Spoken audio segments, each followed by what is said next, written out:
Quiet on set.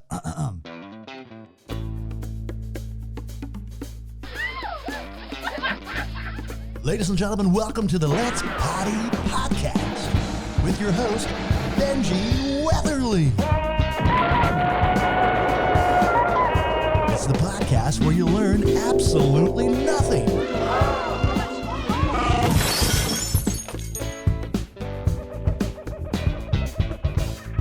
Looking for a new way to elevate your look? Let's Poddy's newest sponsor, Ponto Footwear, makes the perfect addition to your wardrobe. Their Pacific Dress sneaker is responsibly made with recycled materials. And with its water-resistant and slip-resistant design, you'll be ready for anything.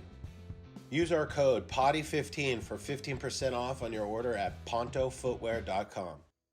We're allowed to start whenever we want because we're recording now. I could just start going. I think the gold is like before the interview always. That's what I think. I would like. Yeah, to I was told recently to just put the soundboard on when you guys sit down. That's what I'm saying. I do. I just press record because gold is there. Like I always wanted to start the podcast with going out to everybody's car because it sets the tone of like who the person is. I wasn't expecting you to come up with a spaceship, but it was so funny because the owner, one of your freaking co-owner guys, Kent, was in there, and he goes, I think Tony's here. And it was like the lights were all, and I was like, no matter what, this has got to be him. We're recording, and welcome to Let's Poddy, Season 2. We're on episode probably 4 or 5 now. How do you determine seasons? I just like to cut shit down and make it sound like and I just like it to sound cool. You know what I mean? I'm on season 2. It's like people are like, what? There was a season 1? They don't even give a shit anyway. I just like to sound cool. You have to go through it. We have to differentiate with our podcast then. I wonder what season we're on. See? We've just been doing it every week for like 2 years. So I know. That's what's so cool about having well, by the way, my guest is Tony Hawk. His name is bigger than the actual person.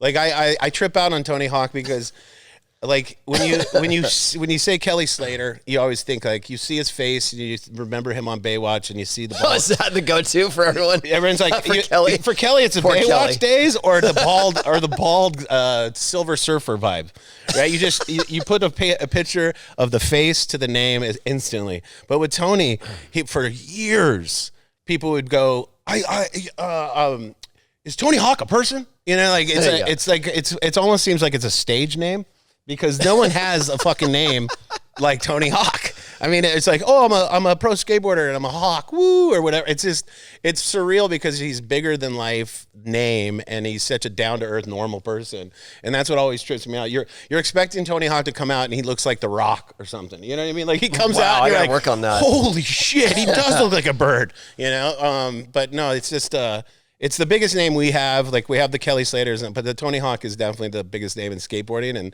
and it's a cool thing because you and Kelly represent our sport so well as ambassadors, and that's why it's not that you guys have just the name, but you guys back it up with just all the stuff you guys do for your own sports. Oh, and thank you. That's dope. It's always an honor to be included in the MTV Kelly Slater Invitational. In that tier, but also just that, the synonymous. I mean, when people say Kelly Slater and Tony Hawk, it's always an honor. Yeah, for sure. I mean the picture you posted on your Instagram yesterday, where you're doing a little air when you're like 10, and you're looking at the camera with that crazy face. That shit, that made me smile so big yesterday. I was like, see, no, that's the Tony I love Hawk. that. So that the photographer was Grant Britton, who was he was the manager of Del Mar Skate Ranch. So that's why he got into photography, because it was so slow there all the time. He would go out and shoot photos. Is this before? Oh yeah. Oh man, I can't wait to hear all your stories. You got some ridiculous ones. And how old were you in that picture? Like 8? I think I was 14 probably. This is such a cool photo. But when I was 14, I looked like I was 10. So right, you still look pretty damn young. When I went to high school, my first year of high school, people thought I was like a visiting little brother of a student. That's for real. That's how young you looked. That's so sick. And you're doing crazy shit at that age too. And like you're already an old man at 14, pretty much. You were experiencing. You're hanging out with older dudes and doing all that stuff like I was. When I was 14, I was already traveling the world with Slater and all these guys, and they're 4 years older. So you were probably dealing with is Steve Caballero a little older? A little older, yeah. Yeah. So you were kind of in the Bones Brigade, you were the young. Oh, yeah. I went through a hazing on that for sure. I bet. So this cool thing about these podcast thing with Tony is I did a movie called Life as a Movie. It was skate, snow, surf, kind of like meshed together, trying each other's sports. It was like a fish out of water experience thing. And Tony was cool enough to come with us to Japan and then to Vancouver. We went and snowboarded with Jake Burton. Did a bunch of bucket list things on that trip. That was like, cool. That was unreal. That was cool, right? I mean, the Japan trip was super fun, but then when we went up to Powder Mountain, right? Powder Mountain. That was truly unbelievable. And I got lucky in that you guys had been there for a few days and got skunked with the weather. Yes. And I only had this one day. Jake, too. He came in just when you came in. Yeah, we only had one day to get there, and that was Bluebird Day. It was the only Bluebird Day. And Dave Downing said to me, he goes, at that dinner where you landed and Jake landed, we went to a dinner, and Dave Downing is one of my really good friends, and he's cynical, and he's just, he looks at me like I'm a wild man, which I am. And he looked at me and he goes, I don't know what the hell's going on here, but tomorrow's supposed to be the only blue day all season. He's like, I don't know who you paid or what soul you gave away, but tomorrow's supposed to be the only Bluebird Day. And I'm like, really? I'm so stupid. I didn't even look at charts. I was like, oh, that's great. I was very thankful. And it looked like these lights on us, sun, powder, best ever. And it was really cool to hear your story about Jake, because you're, not that much older than me, but you're a little bit older, and you got to see snowboarding start. You got to see Jake started in 77, but it really started in the 80s. I mean, that's when like Craig Kelly and all those guys were doing all the crazy, like I went snowboarding in just the other day at Bear Mountain, and they had two super pipes. I should say super pipe and this little one. The little one looked like those 80s pipes. It was like 4 feet, kind of slushy. Oh, we would travel all over to get to those. Yeah. When did you start snowboarding? What year was that? Well, the first time I tried snowboarding was about 82. Wow, so early. Because I won one at an event, at a skate event. What kind of board? It was called a slicker. Wow. And GNS, I think, was making them. Oh, okay. So that was sort of their introduction, where they said, oh, this is big. It was a GNS competition. Was it a fish? You know how they made those little fish tails and stuff back then? Yeah, with bungee straps. But what kind of boots did you wear? It was just shoes, probably, where you were wearing. Shoes, yeah. That's so stupid. And then you couldn't go to any resorts, right? You couldn't go to any that's a big time thing. Designated ski places. So we were at a competition in Upland Pipeline, and then my dad drove me and a friend to Mount Baldy to just do it on the side of the road. That's what was the beginning. Oh and God. I was doing it a little bit, but I couldn't really figure out how to carve turns. Yeah, and get edges. And so then I just kind of shelved it until a few years later, when it started to get more developed.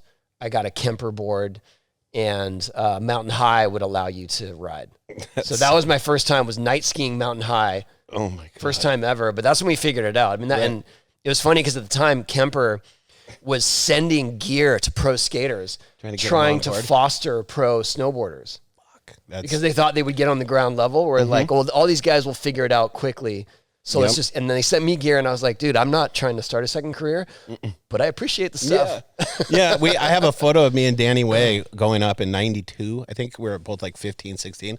And we had boots that you clean the yard if you up in the snow, boots, and jeans. I wore sweats with jeans over it, and sunglasses.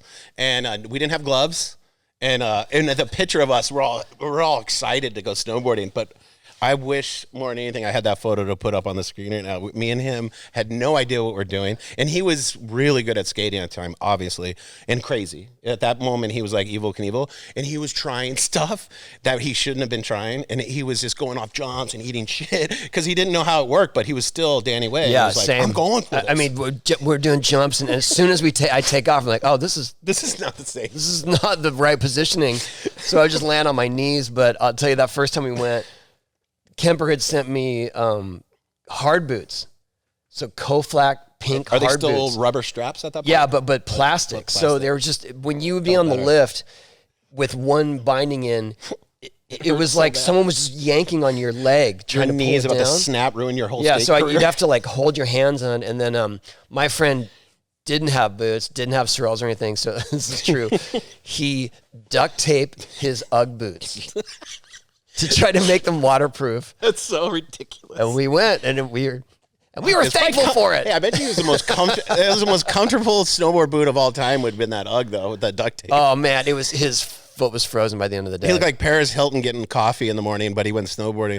Oh, that's so funny. And the reason why I brought up the podcast in the beginning and Life as a Movie is right after we finished my movie, you go, hey, meet me down. I want to do this interview with you and this and that. And I go, okay. And I go, what is it? And you're like, it's a podcast. All right. Oh, yeah. And dude, it might not have been called that back then. It was called like Skate or Die or something. We had a website that was, it was Funny or Die, but it was Skate or Die. But it was like the first podcast, really. Kind of, yeah. It was what was Shred or Die. That was the name of the because we were trying to cover the board sports.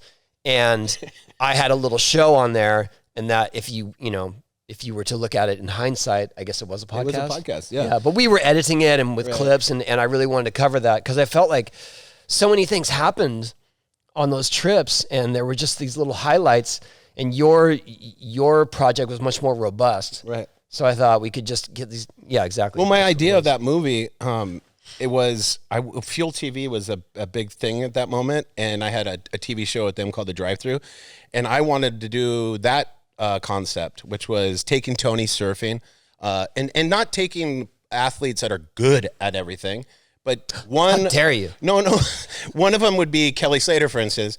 He only snowboarded like three times in his life, and I took him snowboarding and filmed it. And Kelly's a competitive person. So he's trying jumps. He hit a tree in one. He does an air and hits a tree and eats shit.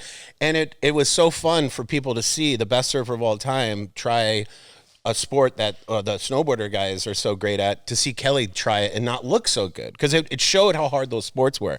And for Tony, it was really cool because we're in Japan and we're in this big, huge pool, and he's doing his thing. And then the next clips would be him surfing and cruising, and like a little lower level than the pro surfers. Much lower. But the coolest part about the concept was I was trying to sell it to Fuel as an ongoing show, which would have been. The next season would have been me taking like a pro baseball guy and then having Taylor Knox try to hit a ball off him and then him going surfing. Just keep the story of fish out of water thing. That was what that whole concept was. And Fuel TV went out of business. So I spent all this money, 200-something grand of my own money. I give it to them, and they're like, well, we were going to buy this, but we no longer have a station because UFC took over or something. And I was shit. So many things like that, especially as all the funding went away and all the, they're definitely, I did a pilot, for Spike TV, and for like a skate show. No, I was part of one that this guy was putting on. Luckily it wasn't my time, but right, exactly. But it was really funny. And then as soon as he had it finished packaged, they're like, well, we don't have Spike TV anymore. That's gone. I know. Our sports have been the little bitch for so long, and we were the first influencers, the action sports, and now people that just make YouTube clips of them getting fake married are the influencers nowadays. It's like no one gives a shit if you're doing giant airs anymore. But I'm thankful for going through all that, even though it wasn't necessarily successful or it went places, because when we did Shred or Die, we learned so much about just creating content. And then that was funded by Funny or Die. They stopped funding it. And then I didn't know it was part of the Will Ferrell's thing.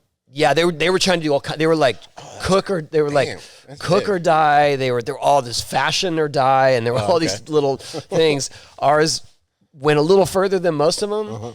And then we heard that Google was going to fund different channels along those lines. So we pitched them, say, we can turn this into a whole skate channel. So that's how we started the Ride channel.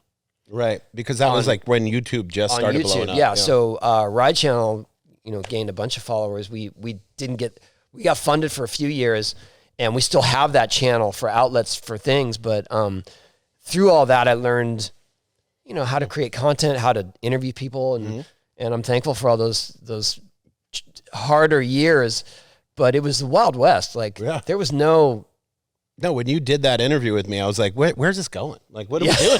I remember making so many jokes about it because I was like, no one's going to see this shit, but it ends up being what now we consider podcasts. I mean, it really was. We're at Panikin just filming, some bullshit. Oh, it was actually based on I went rogue on a bunch of interviews for that. I interviewed Christian Slater at Chateau Marmont.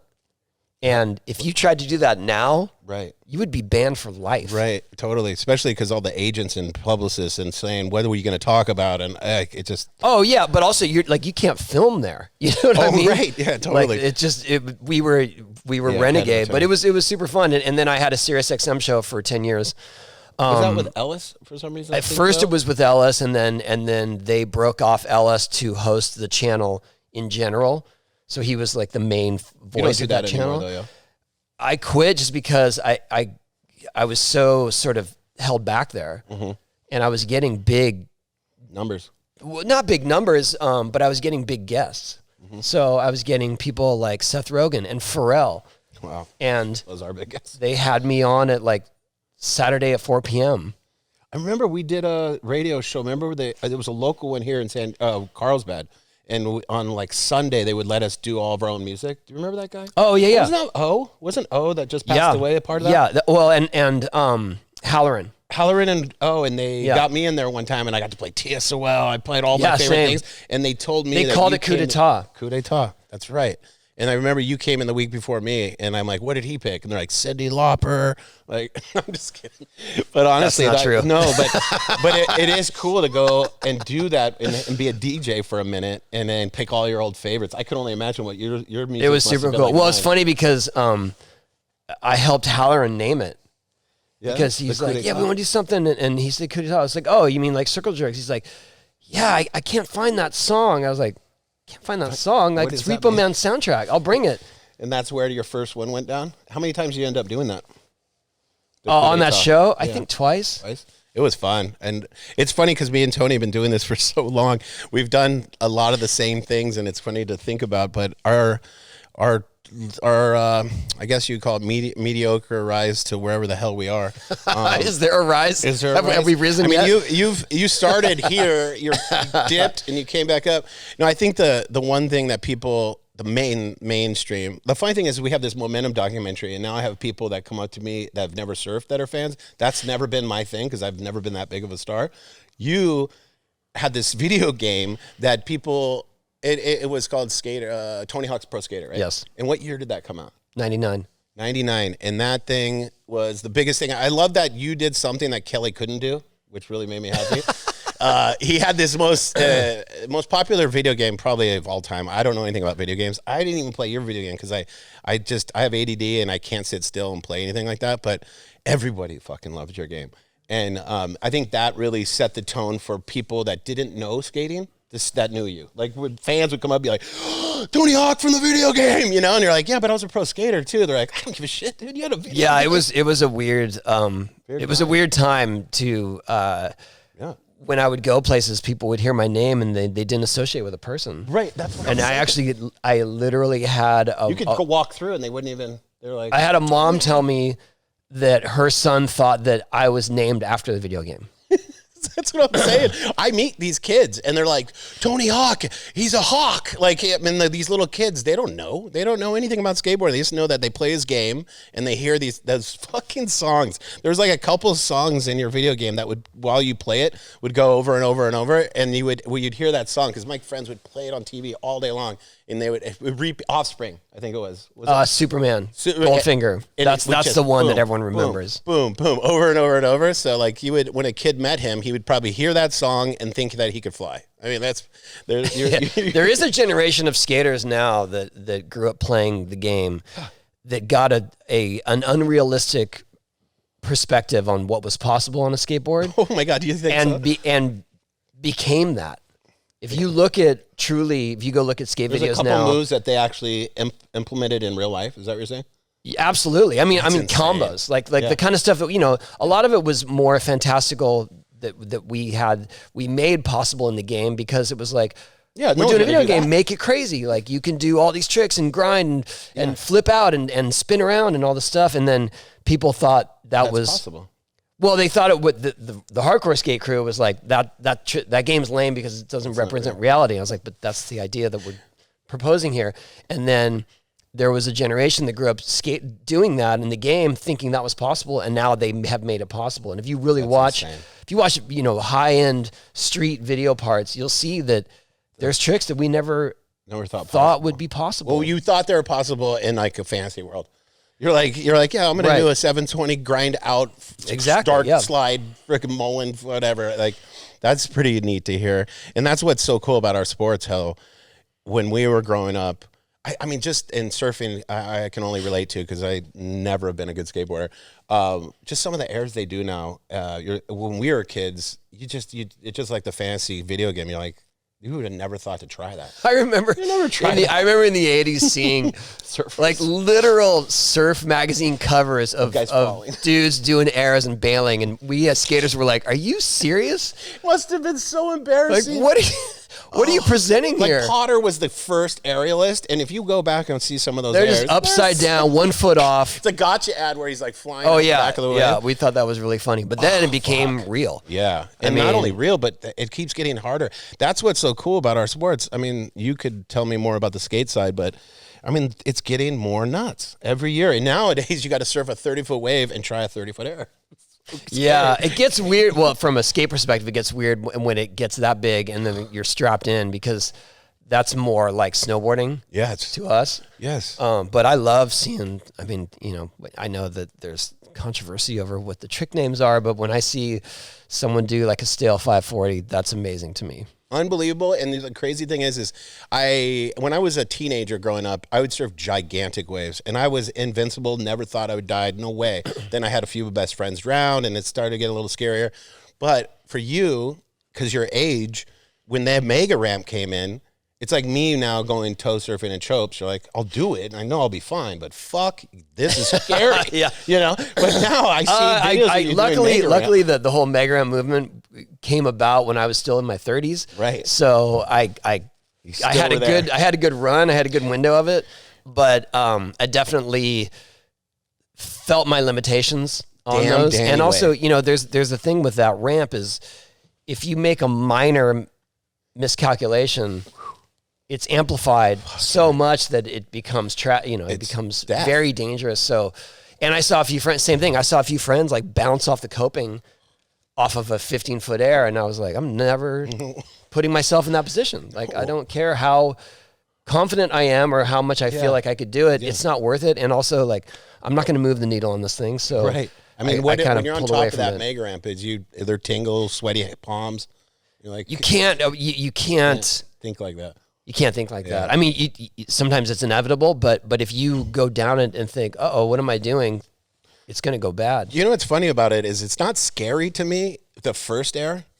I just hate that fucking quarter pipe. The quarter pipe. Oh, and same. I mean, and even though that's my specialty, right? The only reason that I never hit those big gaps is because of the speed you're going to... How quick you're on the next come in hot on the quarter pipe because I don't want to jump into a 20-foot air just... accidentally. It'd almost be more fun if you guys did the first air and then went into like a pool, You just I'd be down for that. Just fly out like Lake Havasu style. Yeah, no, I get so Lake scared. Havasu style. But the cool one is when the guys they make that first trick and then they do a little slide to slow down. It's like, fuck. That would be Danny you're talking about. Very few people could do a speed check off that thing. Yeah. I know. We're doing Danny Way probably next week, and I can't wait to just go like, thanks for ruining it for a lot of people. Like, thanks for putting Iron Maiden and you trying to kill yourself, and now there's 12-year-old kids doing it now, man. It's still kind of niche. Right, there's only they kill it. I mean, they do amazing stuff, but there's only a couple, right? Yeah, and also it's kind of like if that's what you aspire to in skateboarding, you can only do that because you absolutely have a passion for it because it's not your path to fame or fortune, right? And longevity, exactly. Longevity. I mean, it was just unfortunate because I feel like, especially with vert skating, it's still one of the most exciting genres of skating. There's still things being done in the air that have never been done before. And it's the kind of thing that people got used to seeing in the X Games in years past. And now it's all park because that's the Olympics. And park is, and I've said this before, so I stand by it, park is like kind of half-ass vert skating. Right. No, yeah, totally. It's like, we haven't seen a 720 in a park event. Yeah, that's true. But we're doing 1260s on the mega ramp. So it's a weird thing it's a hard pill to swallow. It is. And it seems like it's like, what is that called when the motorcycle guys freestyle? No, the guys that do all the tricks on motorcycles that you always film. Freestyle, right? Freestyle. It's the mega ramp is freestyle motocross to me. It's like your career-ish down a little bit because as soon as you crash, you're out for a year. I mean, it's well, it's not even.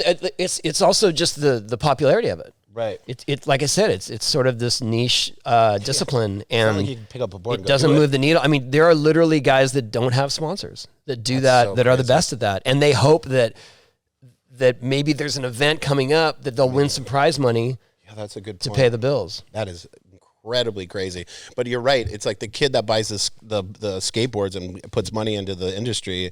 He's at street skating because it's right by his house, and he just he can do it for 20, 30 years. But I still feel like the same could be said for big wave surfing. Totally. It's hard to have it as a career, and you have to put so many resources into it. There's big wave surfers that don't even have sponsors. Exactly. And it's just like, bro, can you find a bro with a jet ski and maybe go out for a couple hours? But the one thing that the big wave thing has changed is Shane Dorian made the vest that pops out with the flotating and then the jet ski to pick you up. Those two things weren't around when we surfed big waves back in the day, and that's why I lost 3 of my best friends. And now, if vert skaters could just get a thing where if they're in the air and they don't think they're coming down, parachute. No, I think the whole mission or the big push to do the biggest airs, I think that turned a corner when Jake Brown fell. Oh my God! Because it was obviously right there, front and center on national television. What are the consequences of this? Right? What are the you risks? were like I was on the mic. But what I think is all of the community of the big ramp skaters thought, all right, we don't need to keep pushing the heights. Right. We should just push the tech of what we can do at this height. Right. Because it did, like I said, Mitchie Brusco did a 1260 because they have that height. Right. And that time. But he doesn't have to go 30 feet. Yeah, I liked it when you guys did the rail in the middle too. I thought that was pretty cool. That thing is sick. That thing is frightening. I did a couple times. Yeah. And also like what? I mean, I've had my share of innovation, innovative ideas. Never would I think, let's put a rail that's curved on a 100-foot rail. Yeah, after a 20 or 30-foot gap. That was just not in the. That's when you guys were trying to be like Evel Knievel. It started. That was weird. Danny. That was all Danny on that one. But I got to ride that one when it first got built, and I'll never forget the first time I landed a board slide off that thing. And thinking like, yeah, I landed it. Oh shit, there's a quarter pipe. I know, it's like when you make that first trick, I was like, shit. I always like seeing the guy slide on his knees because he's like, thank God I don't have to got that quarter pipe. But the heavy thing about Jake Brown was when he had that wipeout. It's funny, I'm a surfer, I call it wipeout. He won best wipeout of the year for the surfer pole. So I was really? I was the host, right? And we used to have big ones. It was like 10, 20,000 That one people. just transcends all sports. So he goes, I remember doing the awards, and I was the host, and I go, worst wipeout of the year? And I go, Jake Brown. I go, who the fuck's that? And and Danny was with us that night, and he introduced me to him, the whole thing, and then I watched the footage that day, and he showed it to me because he got so hurt, but he was okay. It was weird. He came with crutches, but he was okay. My co-host on my podcast, Jason Ellis, was staying in the room next to him during that event. And he said, they were super worried about him, obviously, and he was in the hospital or whatever. And then he said he was in bed, and he just heard this next door. Music next door. And he's like, what? And he goes out the hallway, knocks on the door, and he's in there partying. And Jake is in there by himself, cigarette in his mouth, beer in his hand, with his own turntables, just mixing music. He's like, Jake, are you okay? He's like, yeah, mate. Yeah. Good, mate. That's why he rides mega ramps. There you go. Yeah. That's the best story That was ever. literally the night after that slam. And so he got out of he didn't even spend the night in the hospital? No. That is I mean, I don't think that the protocol now would be the same if someone took they're not going to let you walk off the ramp the way he did. God. But yeah, it definitely it had a vibe. I've never heard more silence in my life when he hit that ground. That was the whole awful, crowd. Man. Woo! And then we had no plan of action in terms of we weren't ready for anything like that. Right? No, of course not. And we're on the mic, and there's just dead air, and so I was trying to fill it with a little bit of banter, and I got heat for that. But I was like, dude, I had no direction. You should have said, And hey. they're just got the cameras on him. I was like, can you cut to a commercial or something? God, you should have said, now that he's okay, it would have been a funny joke, but the yard sale that he had was insane. In snowboarding, they call it yard sale when you eat shit, and your watch, your beanie, everything flies off. His shoes went 100, they went 100 feet away from his body. I don't know if you've ever seen that, Annie, but I mean, it's the scariest wipeout of all time. But he's okay, so we can talk about it. Yep. If he didn't come out of that okay, we wouldn't even be talking about this right now. But what an amazing little nugget of a human. He gets back up there. He's been doing it for 10 years after that. Oh, yeah. Imagine how fucking scared you'd be to do it again if that was one of the. He came back and I think he did the exact same. Oh, he did it again. Combo trick. No, the exact same. Like he did a 720 ollie across the gap. Mm-hmm. Which no one had done before. Mm-hmm. And because he was still recovering from that, that's why he missed the pump and the whole thing. But I think he came back to do that and make the next trick. After he was DJing. Yeah. Unbelievable. Post DJ. When you're a pro skater, though, you have to be a little bit... And same with surfing and snowboarding and stuff. But skaters, man, when you hit the cement for a living, you got to have a little screw loose. I mean, it's not screw loose, but you just got to be like, pain? I mean, really? Like when some guys, I think it's more that you are willing to endure injury and to get back to it, and I've done that my whole life. Yeah, that's exactly what it is. When you get hurt in surfing, it's the same thing. It's like, of course I'm getting hurt. It's part of it. Like McMorris, my poor little buddy McMorris. I've had 3 times where I have to go see the IV, watch him go through all the rehab and stuff. I mean, I blew out knees, had back surgeries, the whole thing. So he's the only kind of friend I can relate to. And he just did it again the other day. And I remember carrying his pee bag at one point. And everyone around just goes, oh, Mark McMorris, such a lucky kid, man. It's not. And you're like, yeah, but there's a lot of dark sides to this, man. You got to be a warrior at some point. Even if you have your own McDonald's burger in Canada, you're still getting surgeries. Yeah, the kid's amazing though. But yeah, what's the future hold for you? I mean, are you involved? Like we're at Salento Tequila Factory, and that's where my studio is. Full disclosure. And it doesn't matter. They're one of my sponsors. And the cool thing is I have Tony come in here, and Taylor Steele goes, Tony's part owner, and I go. I mean, am I allowed to say that you're part owner? Of course, right? I'm not embarrassed by it. I go, no, you shouldn't be. It's one of my favorite tequilas. And I go, of course Tony is part owner. I mean, what isn't he partners with? And how many companies are you part of? We thought about it when he came in. He goes, he probably has. Yeah, quite a few. Oh, actually, he told me a funny story about your company. I guess it's Birdhouse. Birdhouse, yeah. He gets skate decks to give away for promo and does stuff. And they're all, hey, if we give this many skateboards to every one of Tony's brands, then we'll never have any. And I was like, how many fucking brands does this guy have? Oh, wow. Yeah, well, I mean, I think I just get lucky that I have made friends in the... You have a big name. I mean, you're... Well, it's just also in just sort of the investing circles. Mm-hmm. And so sometimes I'll get offered like, hey, usually we would do this minimum as an investment, but we'll...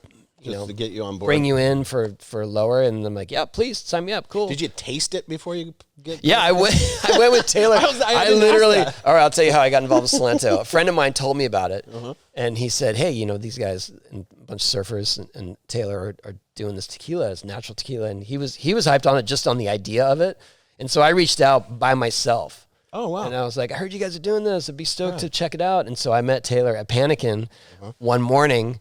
And we were doing taste testing. Coffee shots with We were tequila. doing taste testing at Panikin on the deck. Like, hiding the tequila, like little kids, like these high school kids, hiding the bottle. And then, and you're like, I'm in. That was it, yeah. You leave drunk. Woo! Nah. That's freaking cool. Yeah, I'm definitely a big fan of Salento since they give me their warehouse to do podcasting in. But yeah, that's cool. I mean, does the future hold a lot of skating coming up this year? I'm trying. So...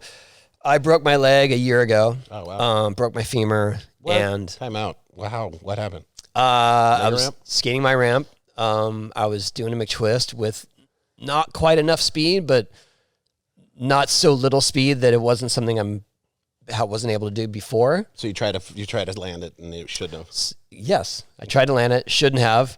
And next thing I know, I'm sliding across the flat bottom with my leg pointing this way.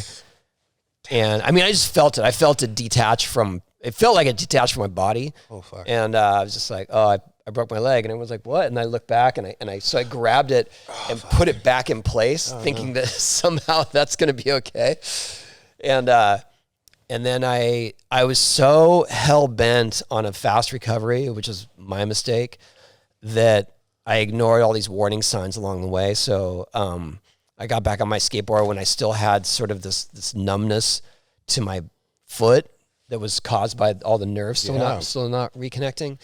And I tried to get back to skating sooner than I should have. I ended up shifting the bone that was lined up. I ended up shifting it sideways. And then as I kept skating, it kept moving further apart. Oh, no. So I was 8 months into recovery, and I was just in pain all the time. Skating sucked. Walking sucked. And then I went and got x-rays and realized that my bone was further away than it had been. When it broke? 3 months earlier. You had to redo it? I went to a specialist that his whole deal is non-union fractures. That's what I had, a non-union fracture. And then he gave me this plan of action. To work out. I would do this. Well, no, how he would do it. Okay. So I'm going to take out that hardware and put in new hardware. I'm going to line it up. I'm going to get right to the site, make sure they're connected. And he just sounded so confident that I signed up, did that in November. And ever since then, it's been a totally different recovery. No pain anymore? No. No pain? No. Oh, my It's God. fine. Like now Should we send him a bottle of Salento right now? Yes. I have in a month. I know I don't know when you're going to air this, but We're going to probably air it Saturday, I think, or something. Yeah, we'll definitely soon I have what I think is my last follow-up point with him. And if the x-ray shows... This is November when he did this? Yeah. You're already good. I can't say I'm much better. 4 months later, that's incredible. I'm skating way better than I was 8 months into my recovery first time. And I don't dread skating like I did. No, I know. You know, skating was more like I want to go do it. It's so painful and I'm compromised in every way, but I still want to do it. Mm-hmm. And now when I go skate, it's more like I'm just ticking boxes of getting tricks back now. Mm-hmm. I have torn rotator cuff, and everyone goes, "Why don't you surf anymore? Why is it?" And it's like I can get the surgery, and just like you, and I probably love surfing again. It hurts so bad. I mean, every part of my right shoulder when I surf sucks. Surf and landing does. When I do turns, I didn't even realize I put my arm in the water every time. So I've been kind of like staying away because of injuries too, and that's such a cop out, you know. Yeah, my problem was that I just wouldn't stay away. Maybe I should get your doctor's number, and I'm gonna get the stem cells. Actually, Shane Dorian has the. Oh yeah, I've heard. I have close friends with great success on that. Yeah, so and I heard from a shoulder that's a good thing to do. Just pump me through. I think if I do that, I'm gonna wait till I have a one bone on my leg. Like, did they have to take out the hardware? They did, yeah. They took out the hardware from the first one, from the trauma surgery. So I went straight to trauma surgery here at Scripps, and they put all kinds of metal in there to make sure everything was lined up, and then I fucked it up, and then this guy took out the other hardware and just put in one, so I have one titanium rod. Is that for life, or? I don't imagine I'd need to ever take it out. Yeah, you don't need to. I'm if it's fine strong. with it. I don't mind. Does it go off at the security? It does not. Oh, okay. I thought it might last time I went, and I kind of want one of those things to go off because I have like a plate in my head. Just be like, yep, got a plate in my head. And they're like, well, and I have a kilo of drugs too, but just I have a plate in my head. But dude, that's I did not hear about that. But then again, it's not like you're telling people out there that you fell on a McTwist that you should have made every single time. Well, I mean, yeah, I couldn't really hide the fact that that it happened. And I'm not. It's not that I'm embarrassed that I fell. I mean, yeah, McTwist like something that I've done thousands of times for sure. But it taught me that I can't recover, like in terms of doing a trick that isn't perfect. I can't just force it the way I used to. And also my recovery is more like I'm super old. So I got to figure out how to be more patient, how to take that. And that's what I've done this time around. Make better decisions, and at the split second of a trick that you've been doing your whole life. It's like impossible to have it right. Like McMorris said, he just blew his knee, or I can't even remember his injury right now, but it was traversing and doing like a simple little thing. And then he goes off a 100-foot ramp and he's fine. It's just these injuries in action sports happen when you least expect it. It's like Jake Brown's injuries were nothing, but you broke your femur doing one of your tricks. Doing a low McTwist. Yeah. Well, the irony was that I would have been safer to be going higher. True. Because I would have more time to spin. Figure it because out. I mean that the sort of unspoken thing is because I'm older and I can't spin as fast. Right. So I need to kind of go higher, which looks to the outsider as more risky, but actually is safer. Yeah, it's commitment too in surfing. If the more you go after a wave in a heavy situation, the safer you are because you're beating the speed of the wave. If you hesitate in surfing, which that's me. That's what I do. You will be with the lip, yes, and you will be part of the wave. But the one thing I wanted to talk about is what was the charity that? Because I'm really good friends with Rob Trujillo and Kurt Hammett, and I saw you at Metallica the other night. What was that foundation? Because I got there kind of late. Oh, you're involved with that foundation? Right? The Skate Park Project. That's the foundation I started 20 years ago for public skate parks in underserved areas. It's basically a resource for groups, communities, city councils to figure out how to get a skate park in their area, or to give them support if they've already started the process. That's a really cool thing. And Metallica's a part of that as well? No, they just recognize my work through their foundation, all within my hands, works with different groups. And so that night they were honoring other charities that are aligned with their values. Dude, that's insane. That was amazing. I know. I couldn't believe Metallica played a set, and then I got to come out and talk about my foundation. And then Metallica played another set. I was like, and what a cool place we got to see him at that little venue. It was so insane. Yeah. That made me happy. And then I saw Ellis up there too. I haven't seen him forever. But yeah, do you do a lot of other things with you? Was that the only time you've fucked with Metallica? No, I've gotten to know them over the years because I actually interviewed them for an X Games, like for X Games programming, and then they played at one of the X Games in Austin. So that's kind of how I got to know all of them. And Lars and I have a couple mutual friends, so we end up seeing each other at random times. Like, I love that dude. Dude, those guys are. They are the most fan friendly. I know, right? It's cool. Group, organization, whatever you call it, that I've ever seen. They played at my wedding. I know that sounds ridiculous, but that's all of them. No. So Rob and Kirk started a band. Oh, they ended up calling it the Wedding Band. Yeah, and the guy John Theodore from the Queens of Stone Age played drums, and then Ugly Kid Joe singer, Whitman Crane singer. So much fun, best band. And at the end of it, we called it Selective Aloha because when I picked up John Theodore at the airport, there was a sticker in front of us in Hawaii like that, and it was a shaka with a middle finger, and it said Selective Aloha. And John Theodore, this guy is so fucking cool, and he talks like, you remember this, Surf Nazis Must Die, remember that movie? Surf Lords, and the way he speaks because he's from Venice Beach. I've never been happier listening to someone speak in my life. And I pick him up and he goes, dude, I can't believe I'm with the Surf Lord. And I'm like, what? And I was like, what are you talking about? And then he sees that sticker as we're driving right from the airport, drive straight to a studio for them to jam together before the wedding. And he goes, that's the name of our band. And I go, what? And he goes, Selective Aloha. And it was this. So when I introduced him at my wedding, I said that. And then a month or two after, Joel Parkinson, Billabong had a Metallica co-op. And Joel Parkinson was retiring, and Joel's one of my best friends, and he calls Billabong and goes, dude, will you get a hold of Metallica guys and see if the wedding band will play? Because he heard it was at my wedding. Yeah.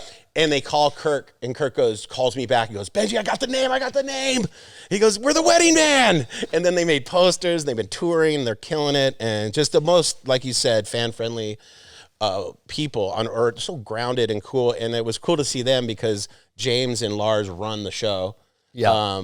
And Kirk's always wanted to have his own show, and it's funny. So the wedding band offered to play. Get out of here, really? What we were going to do, we are going to, but it got postponed. A 20th anniversary celebration that was going to be this big event, and they kind of offered to play that. Please let them play. But we had to postpone it, so I don't know what's going to happen at a later date. Oh man, that would be so fun! I can't wait to go see them play again. And the cool part about that band is they have a revolving door for different musicians because that's Kirk's thing. He dreamt of playing with John Theodore because he's his favorite drummer, and now they bring in. He sends me photos of all these. I almost want to say the Lemmy that just passed away recently. They were trying to get him to sing. Like all these cool musicians come in and out as different singers and different things. So if they play at your event, I'm coming.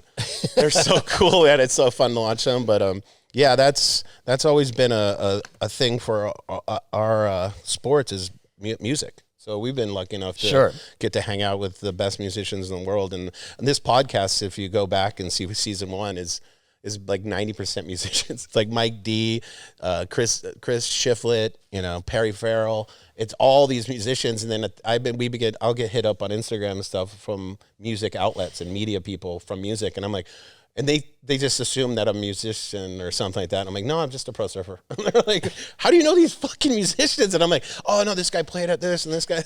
I don't know. It's so random. Our lives are a movie, like just like yeah. Well, I think that action sports in general, but definitely surfing and skating have always been closely aligned with music and emerging music.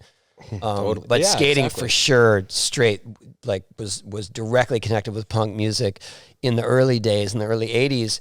When I would go to the skate parks, I mean, skating was a really small scene anyway, but when I would go to the skate parks, the soundtrack that you would hear coming out of the intercom, because they would just set up the sound system of the intercom, would be punk music. So that's where I heard all that stuff. Who was the bands in Bones Brigade? I can't remember the music in that movie. What was it? That was a lot of stuff that was like skaters playing music. I know Tommy Guerrero was in my like Mick Rad is another one, and I mean the very first skate video was Stace Peralta. It was called Skateboarding in the 80s. It wasn't the Bones Brigade video show.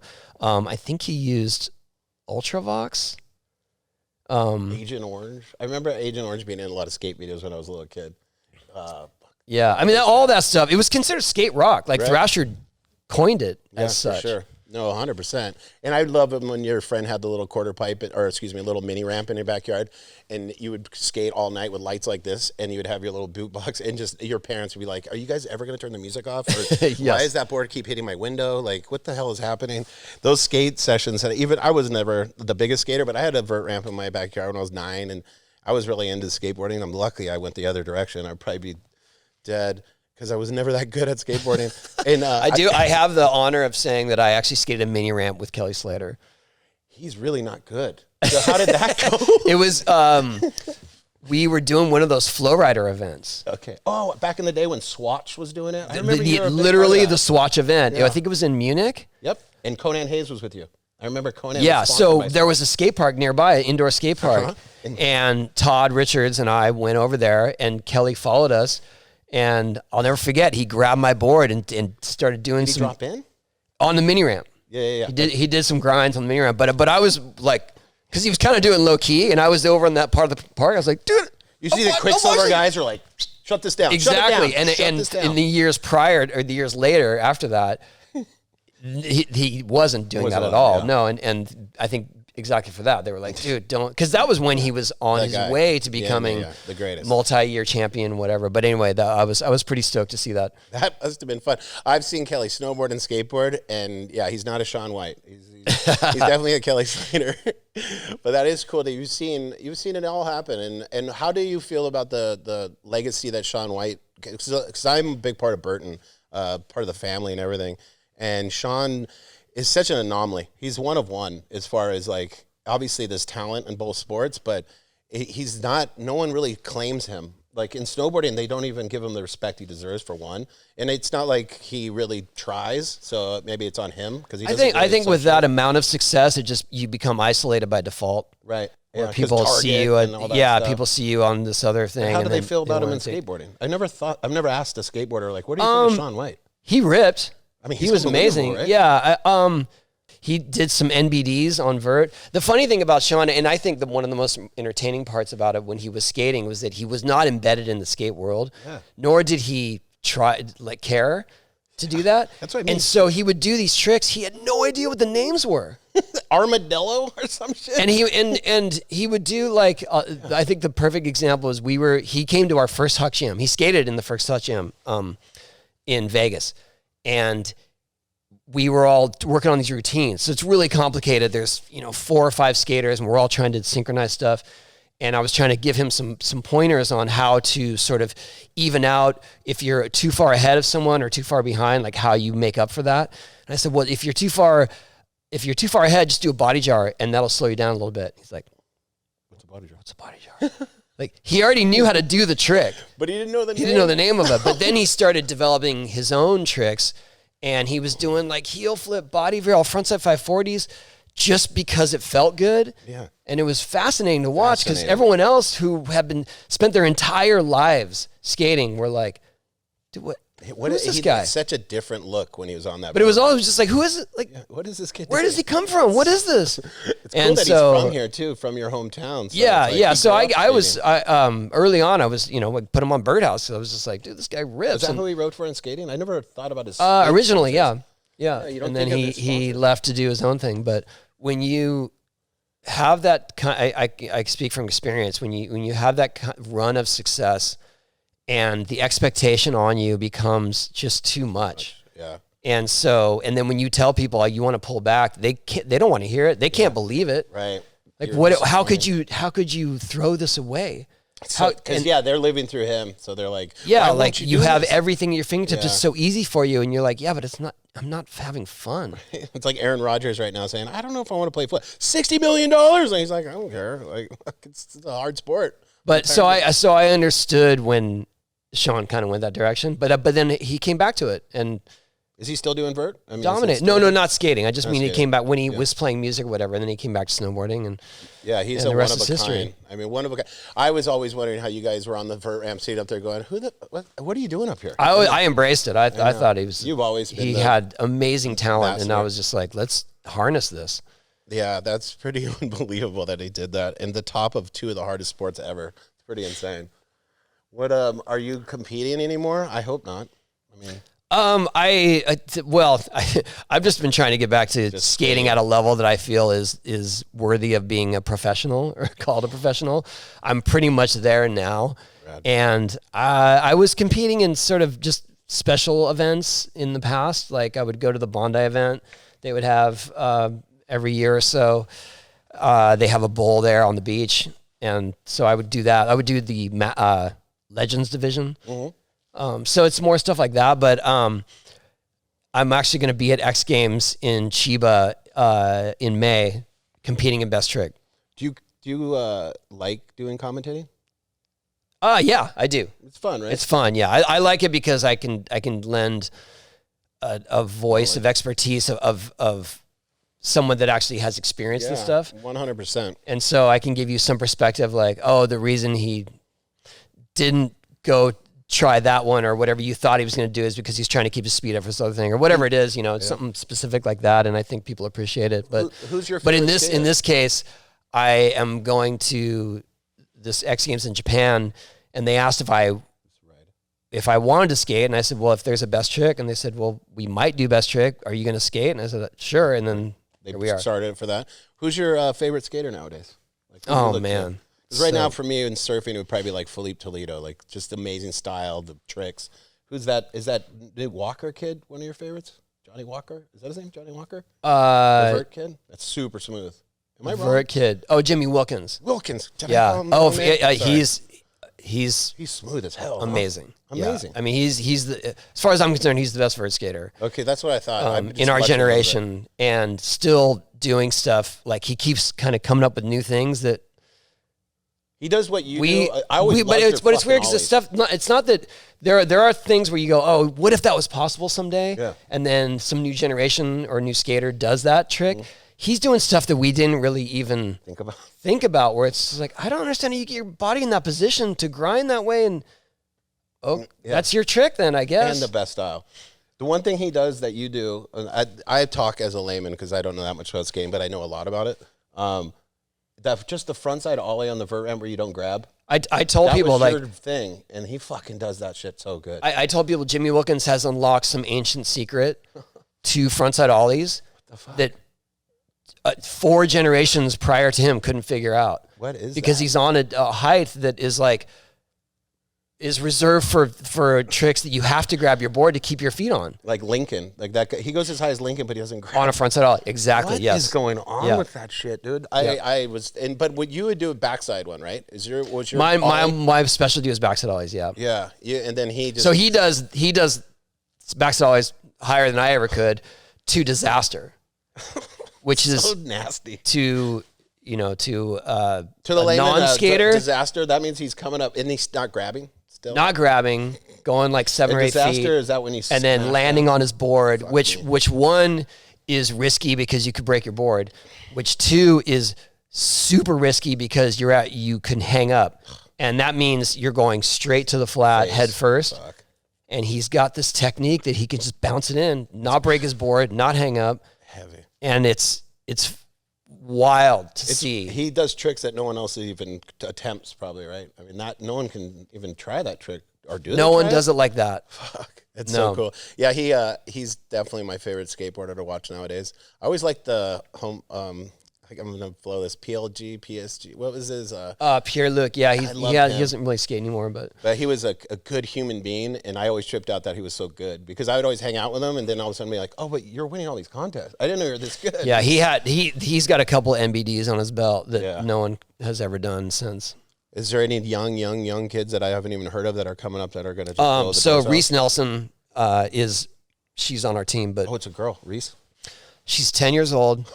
She only wants to skate vert. She could do all these, she really could focus all these skills she has into park skating and probably become one of the best Olympians. 10? She's 10. Oh my God. But she's so devoted to vert. She just comes to skate my ramp every day. I'm talking about like 3 hours a day.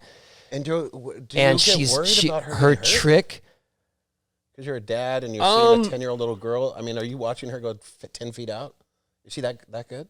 She's not. That's not her strength. Okay. Her strength is the most technical, difficult tricks. I'm gonna Google her later. And her trick selection is at a level of reserved for only the most veteran technical vert skaters.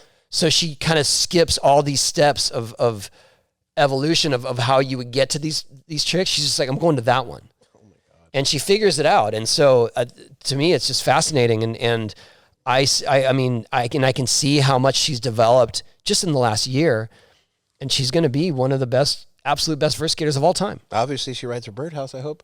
She does. I'm thankful for that. That's insane. So she probably doesn't even really have that much competition. I mean, there's probably not a big group of women. There are other women, obviously vert skaters, but they just don't have the difficulty factor that she does. That's gonna be fun and to so watch once that's the thing. She's pretty small, and once she starts to get her strength and the height, that's when things are going to be completely unstoppable in her favor. That's insane. Is she from San Diego? She's from Calgary, and her parents moved here for work. Oh my God! And then she just got lucky that she ended up moving to the vert mecca of the world. And she meets the owner of Birdhouse, and he's like, "How many boards?" Well, it was more.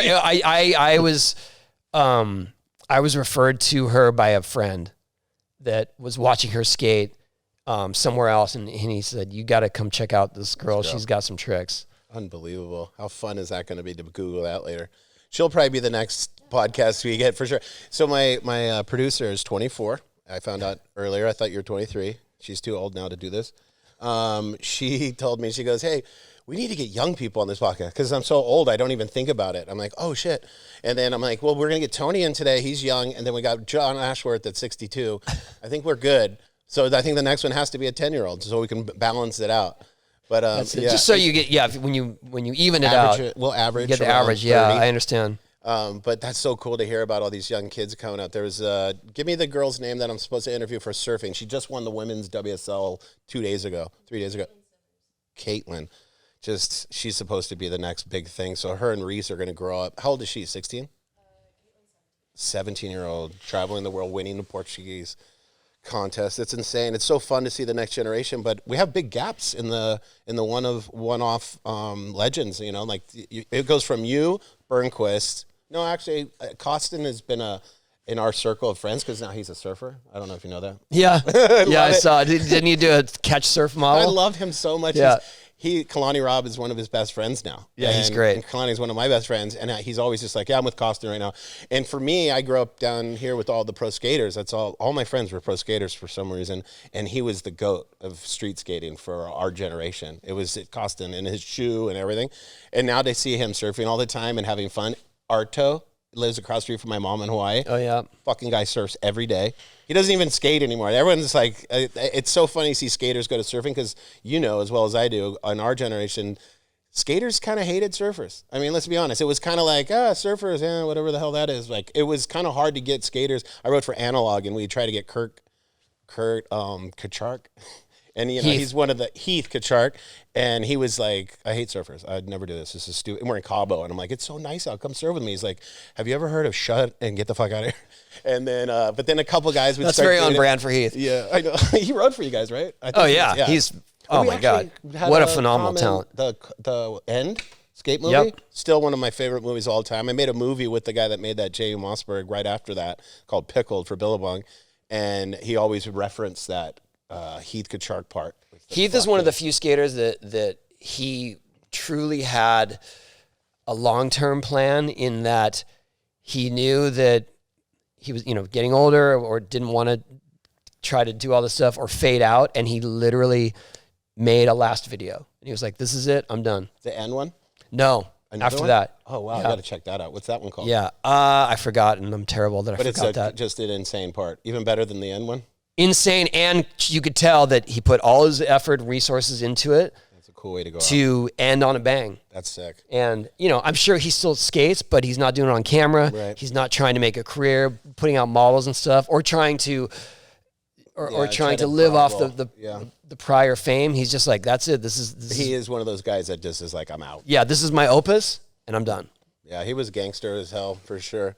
Like, he was definitely not shy to speak his mind either. He was one of those people. Yeah, him and Jeremy Klein, they were of the same ilk in that respect. I know. So you never, when you were skating, you never really kind of dabbled in street skating. It was kind of always you. I did, for sure. You couldn't be contemporary or be in skating in the early 90s unless you were really getting out there and trying. Yeah. Because to be a vert skater, there were just, the only real career options were to do demos in parking lots of events. Right. If that was happening at all. So I was more street skating because my whole team was. Like when I started Birdhouse, it was 1992, all of our team were street skaters. So I would just go out with them and be in the mix and do whatever I could. But then there was a point, and I remember it really, really vividly. We were on tour, so I'm in charge of everything. I'm the team captain.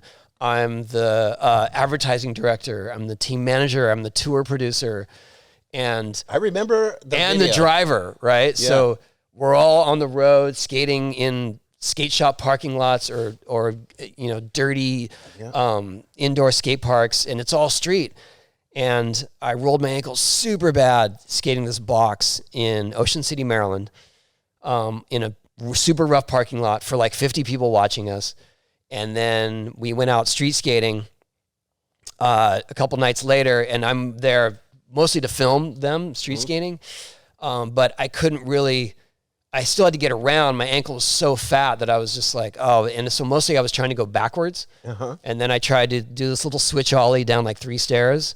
Rolled my other ankle, just as bad, and I'm driving home with ice on one ankle, driving home like across country with ice on one ankle, a huge ankle brace on the other one, and I'm looking at my feet as I'm driving. I'm like, I'm not a street skater.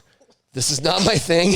This is not. I kind of remember. Is it Willie Santos? What's that? Willie Santos. What was? Willie Santos, Jeremy Klein, Steve Barra. Barra. On the team when you were doing. Yeah, Ocean Howell, Andrew Reynolds, Wahoos, Matt you Beach. poured some shit on some. Kid. So all that stuff. But I'm just telling you, like that was when I made a very clear decision that street skating is fucked. I'm not going to keep pursuing street skating. I'm going to keep skating ramps, even if that's not what pays the bills. It's what allows me to keep skating and having fun. And so I really made a very clear separation from my street career at that moment. I love it. I remember that video because it was I wrote for Rusty and Willie Santos. Am I right saying his name right? Willie Santos, yeah. And he, incredible kid. And he wrote for, I think, Rusty Clothing and your board company. Yes, yep. I do remember all these things. I've been around this sports for so long. It's funny when so when I got on Rusty, I brought along the Birdhouse team, which was at the time Jeremy Klein and Willie Santos, and we would go to where was it? CNC? Yep, CNC factory. Where they make the boards? No, but there was a.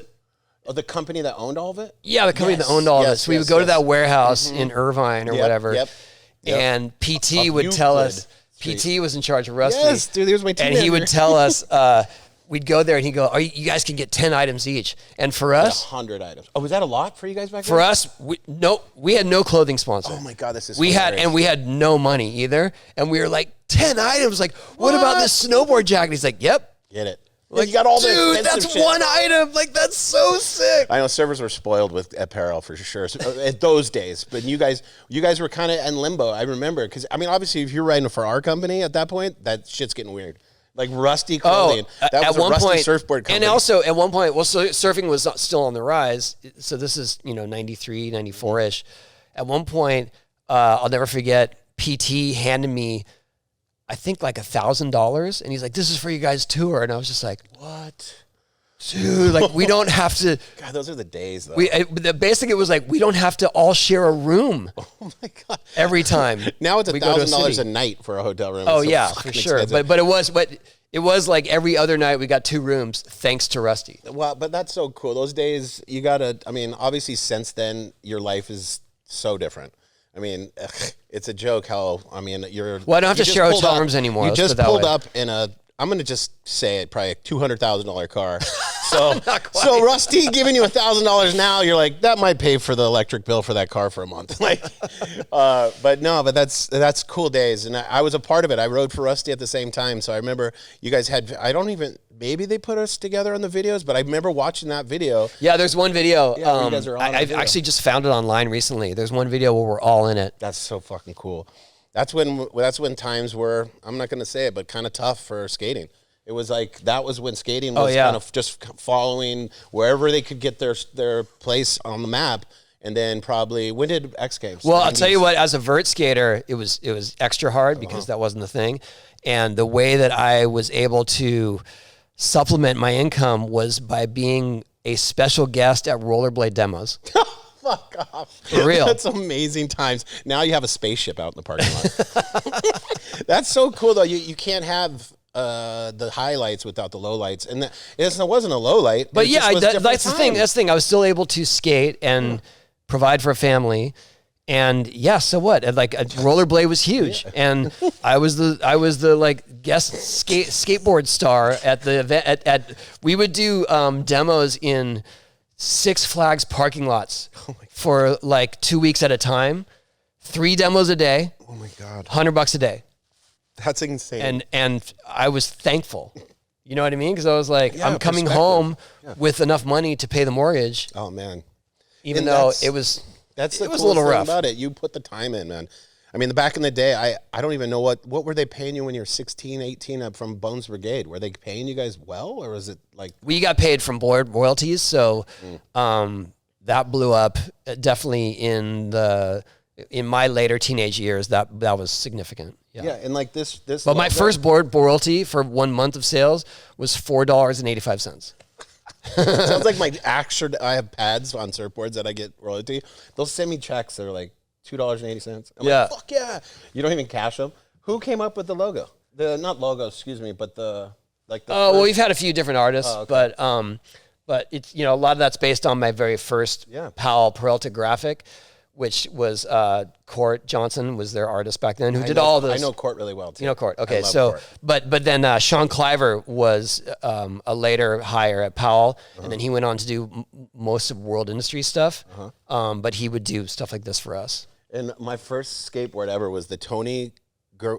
Tommy Guerrero. Tommy Guerrero dagger with the roses. yeah. Remember the roses? Yeah. The first one, and then the second one was Rob Scotch. Where Rob Scott. Rob Scott, and the it Target. was a melting guy. It was like whatever. Those were my first 2 skateboards when I was like 8 and 9. Well, the Roscop series was a Target, and there was like a hand coming through the Target, and then you got the later one, which was the With creature that creature broke melting. through. Yeah. Yeah, fucking that's so cool. I remember that. That must have been the 80s, 82 or 3, 4 or 5, something like that.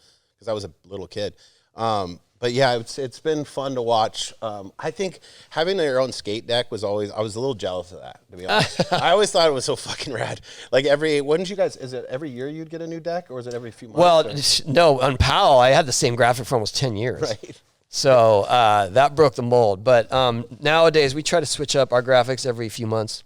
Oh, really? Shit. I remember the Plan B team. I always hung at Pacific Drive when I was a little kid, and I loved going in there. I wasn't even a skater. I just surf out front, but you guys would always have the new decks out, and I always trip out on the graphics. And Plan B for a minute had the coolest team going, and they would always come up with the coolest graphics. Sean Sheffy, all those guys were there. Oh yeah, Plan B team was. Fuck, they were cool back next then. level. Danny too. No, we started Birdhouse right when Plan B started as well. What year was that? 92. Nice. But just, I wanted to say rest in peace to our good friend Ken Block too. I haven't talked to anybody in the circle since he passed away, and what he did for like me, my brother, and I mean, I was there when he gave Rob Dyrdek his $20,000 Mercedes. When he was making it, he was the only one in our crew that made it, and he drove up to Pacific Drive, and Rob Dyrdek was there, and he goes, I'll sell it to you, and he sold it for $20,000, and he was like, fuck. It was like lowered with the rims, and now to see that Dyrdek's is the richest guy in the world, it's kind of another one of those things that you get to see. He was such a mentor. I mean, he was a visionary, firstly, super talented as well, but just such a mentor to everyone and a connector. I mean, it was, he did so much. He had great success in the limelight, but he had so much more success behind the scenes with connecting people and really, we went to his memorial and there were some really poignant speeches, people talking about him, but what I took away was he just wanted you to be your best. So true. So he would push people to the point where they thought he was maybe being harsh or annoying. And it's like, no, he's just trying to bring you to what you're capable of. And he did it himself, obviously, as well. But it's just ironic, too, that he never liked being in the limelight. Totally. He would shy away from interviews and things where it was just like, I don't want to do that. I'm like, yeah, but dude, you're the number one. Yeah. And how's it's kind of required of you. I got to see footage of him snowboarding recently. I didn't know. He rips. I did not know he was that good. So a year ago, I got to go on a heli trip with him in Utah. Holy shit, that must have been fun. And it was the last time I got to hang out with him. I think you're the footage I might have saw of him. Oh, yeah. So I had some clips of him from that day. Fuck, he rips. And it was just, he was gone. You know what I mean? Like, we get off the heli, he straps in, and Ken's gone. I had 3 people call me when I was in my first stint in rehab. I was pretty young. I was like 27. And 3 people called me when I was in there. It was him. And I was really, good friends with him. But just the fact that he reached out was so mind-boggling. It always stuck in my heart forever. It was just a couple other friends too. But he called me, and he's just like, man, don't worry, we got this. He's like, fuck, I'm a huge fan. I love you, and all this stuff. And it really meant a lot. And those are the things that Ken did. I mean, he did that for everybody. Yeah. And I was just some shitty surf kid. Like, he shouldn't have done that. It just meant a lot. And he was always But also, it's just so thoughtful and connected within all of our sports. Yeah. Because he really, obviously he started with snowboarding and skating. And then motocross. He's the gnarliest motocross guy ever. I saw footage. Yeah, but then he he definitely had a hand in bringing motocross to the limelight through DC. And then rally car driving wasn't even, I'm not saying he invented it, but you didn't know about it until he started doing it. I know. I still think it's the coolest videos, that rest in peace that some guy put together of all of his and the stuff. Gymkhana stuff, it was unreal. And the idea that he had the support and the resources to bring that dream to reality says something. He was a dreamer that actually brought things to life. Yeah. That kid. I mean, just the DC thing became almost like a small blimp on the radar for his whole life story. And I remember being at a trade show, and he was the DC guy, and we'd hang out at the booth, do our thing. Fast forward 10 years, and he's at the trade show signing autographs as a pro athlete. Yeah, and I remember he's getting fanned out at the trade show that I usually would get fanned out on, and people are losing it. And I look at him and I go, "Is this the weirdest thing ever?" And he goes, "Yeah, man." He goes, "This is just so weird." he's like, "Yeah, it was never what he aspired to." He's like, "I don't want fame." Yeah, but what are you gonna do? You're the best at it. You're the best at it. Yeah. I mean, he really is the GOAT of. I mean, he's the GOAT of our industry for so many reasons. He killed the industry with apparel and shoes, killed it with all the different sports. Yeah, I mean, rest in peace, my friend. What a legend, and I love his wife, and I hope his kids are doing okay, and and he has a great community around him, and we're all going to be with you soon enough, especially me.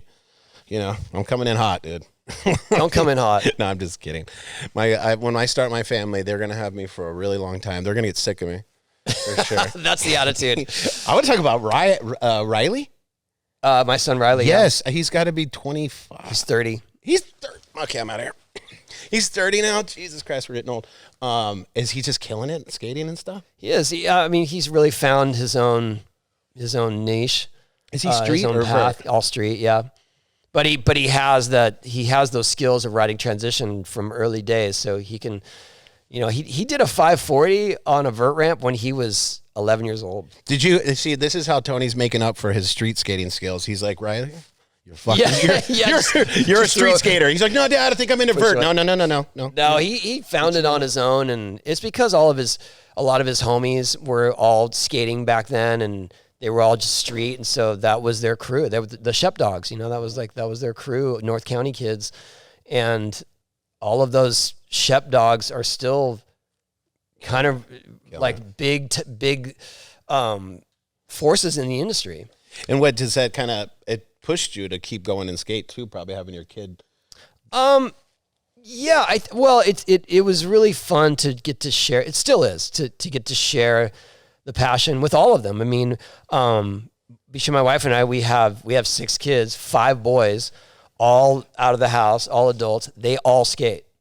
All the kids. They all skate you don't so have much kids that in the house anymore. What's that? You don't have just our daughter. Just Katie? Yeah. Oh my gosh, that must be a trip to have that many kids and then they're all gone. My mom had that. It is weird. And it in just fact, gets last quiet. night there were none, and it was like, wait, Just you and your wife are like sitting and looking at each other like, going on? I guess we Is got this what we're looking at? Yeah. I guess we're hanging out now. do you still like me? Are we gonna watch a movie tonight? She's like, nah, I'm probably doing my own thing. Oh, that's so fun. No, That's we exciting. embrace it. It's been super fun. But yeah, and so like if we take a family vacation, which is rare these days because they all have their own lives, the first stop, like for instance, we went to the Big Island a couple years ago, and first stop is the skate park. Of course. Not because I want to go, but because they want to go. in Hawaii, they're like, hey, we're going straight to skate park. Yeah, I was like, it's so hot. Oh my god. You know what I mean? Yeah. And it's Big Island. It's just super windy. It's just like the worst conditions. Ever. And they're like, "Hey, Dad, will you film this?" Okay. Oh my god, you're the. But I love it sucker. because Yeah. I mean, how many parents get to share the passion with their kids, especially when you've had success with it, and they really do love it. Yeah, that's really exciting. And they're all And you never. they're all good at it in their own way, which is super fun too. Because there's so much of. And Riley is the oldest.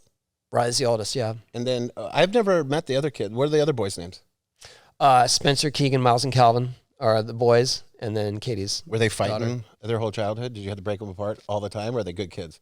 Only at a younger age. Younger age? Yeah. That's so cool that you don't even The have younger to talk brothers annoyed the older brothers to degrees of danger. In their Katie youth, must have for had sure. a rough go of it with 5 brothers. No, she loves it.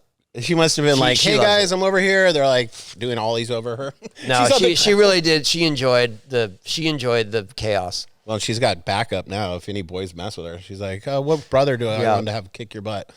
That's really cool and exciting that you've got to do this career and be a good dad at the same time. And I mean, you've had I look at your Instagram the other day and it's like you're with Obama. Then the next day you're with every day. it's quite like every that. day. That's why today's going to be marked down on a map. It's like today he hung out with his fucking old pro surfer. It's like tomorrow he's with Obama's sister and it keeps going with Obama, but Yeah, that is a weird theme. I don't. no, but you were. I just saw him in yesterday or the day 2010. before, you were with a crazy crew of really important. Oh, humans. What was that? yeah, I Instagram? ended up at this Bill Burr event. Oh, that's what it was. Bill Burr. That's why. Yeah, love him. and Josh Homme was there. Sean Penn was there. Yes, Sean Penn. That's right. It was some crazy people in that. place. Shavu. You better look out. The police are going to find you if you're with Penn. That was a pretty crazy. It was sort of a mini VIP event before the show, and it was like, what is this Did collection Bill do of stand people? up? What's that? Was Bill doing stand up? He was doing stand up. Oh yeah. God, he's so funny. That guy's great. Yeah, I know. We definitely need to bring you to the next comedy show because I think I've done most of my jokes are about Rob Machado and Tony Hawk. Just because they've all been in Well, I feel like it's more of a roast if I show yes, up then. for sure. Cool. Can't wait for that one. Yeah, it's gonna be great. Machado's like, that's funny. I made acai bowls again. Like it's just over and over. I'm like, he owns a bank. He's like, I don't. I have a picture on it. No, but I'll let you go, Tony. But what a great ambassador you've been for all of. You were even an ambassador for like all X Games sports. To be honest, like when you think about it, and we're all grateful. I'm a little more embedded with X Games now after they got bought, and I'm with the group that bought them. So I'm hoping to have a hand in what's to come. Right. I think. Does it look good? The future look good for us? I think so. Yeah. I want to. I keep advocating, like I'm trying to advocate for them to put roller skating in. Maybe roller derby. Quad roller skating, like in park. Oh shit! Because if you go to a skate park now, you'll probably see a couple girls there riding quads. Really? Yeah. Wow, I like that. I think that would be a really You could cool play addition. some disco music too. Maybe for that one. Dolphin How old shorts. are you? Dolphin shorts. I always liked the roller derby. So you're stuck in Xanadu. Yes, I'm not Got Boogie it. Nights. All right.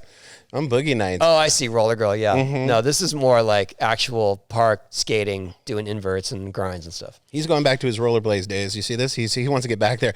He's seeing the future as blading. Actually, the very first McTwist ever was done on roller skates. What? In 1980. Oh, no. Fred you just Blood. gave out the fact of all facts. Yeah. That's the fact of the day right there. No way. I would love to see. And who was it? Some guy in dolphin Fred shorts Blood. with no shirt? Fred Blood. No, he was like a punker.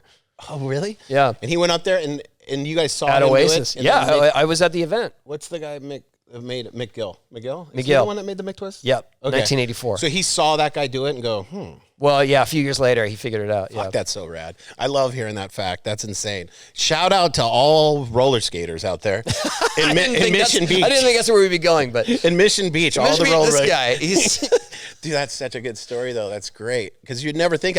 I always thought Mike McGill was the one that did it, which he did it on a skateboard. He It did, was really next level, but yeah. Trying that trick, though, back then must have been terrifying.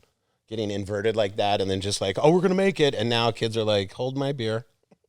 Oh, This yeah. is a big twist nowadays is just like a setup But I'm move. living proof that it's still dangerous. It seems like you would always use the McTwist going into the skate part of this to a setup move. Like you got so much speed out of it. It seemed like you would always use it. Yeah, to at get one speed. point I was pretty comfortable with it, and that would be just a way to get from point A to point B Yeah. for sure. I know. And then landing. But it's also it's the secret demo. It's the banger. We had Yeah. our demo for my movie, Yeah. and you banged one out, and we're in Japan. This guy came up to us. This is kind of funny, and he gave him a hawk Speedo thing. It was like a bird that went over. I know this is gonna be hard to explain, but it was a Speedo, and ended up being what are the little dresses that girls wear? Toupees or whatever. What are they called? Tutus or whatever. Tutus. It was a tutu, and then you made Todd Richards put it on. And it had a hawk head on it. And this Japanese guy goes, here, Tony, this is for you as a present. And he had a neck thing, so the tutu came out, and it was a hawk. Do you not remember that? I kind of remember It's in my that, movie. but And it was so funny that he's so famous. I probably that- selectively chose not to remember that. but he didn't put it on. He had our buddy Yes. Todd Richards. Anyway, we go in this skate park, and we had a demo. And me, Kalani Rob, we're all part of this demo of skateboarding. And then he goes into this thing, and all these Japanese guys around like freaking out. And the banger was your McTwist, and I have it on my thing. And it ended the demo. It was the walk off. It's a good demo ender. It's a good out. I'm out. It's usually my exit strategy, but That's so funny. It's yeah, true. there's a few tricks that are kind of flashy that aren't the hardest tricks, but they're good crowd pleasers. So if you got those in your back pocket, you can coast along for a little while. That's what I guess. That's if you were asking me what my future holds. It's maybe a little bit of that. that. Yeah. We got to give John. Well, my favorite skater. I can't even think of his name. Wilkins. Jimmy Wilkins. Jimmy Wilkins has to give you props though for that ollie no grab. I mean, it's fun. To I do that. had him on our podcast and we talked about that and Talk about that. and how he has figured out how to do it at heights that I'd never imagined would be possible to keep your feet on the board that whole time. It's the scariest thing ever to just be. And then Burnquist would always do it right off the vert ramp, just as a setup over the thing. Who did that? They'd always do a no grab, and on the mega. Oh, on the mega ramp, yeah. Bob Burnquist switchbacks to 180. Yeah, That was so gnarly. Yeah, I've been a big fan of you guys. I never want to skate, especially now, ever again. But it is fun to get down the street on one now. So I guess I can consider myself a skater.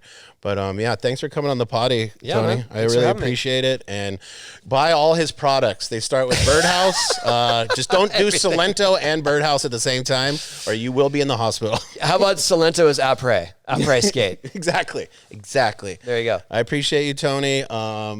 See you guys next time. Let's Poddy. Thanks for having me. Thanks, bud. Appreciate you. All right. All right. Cheers.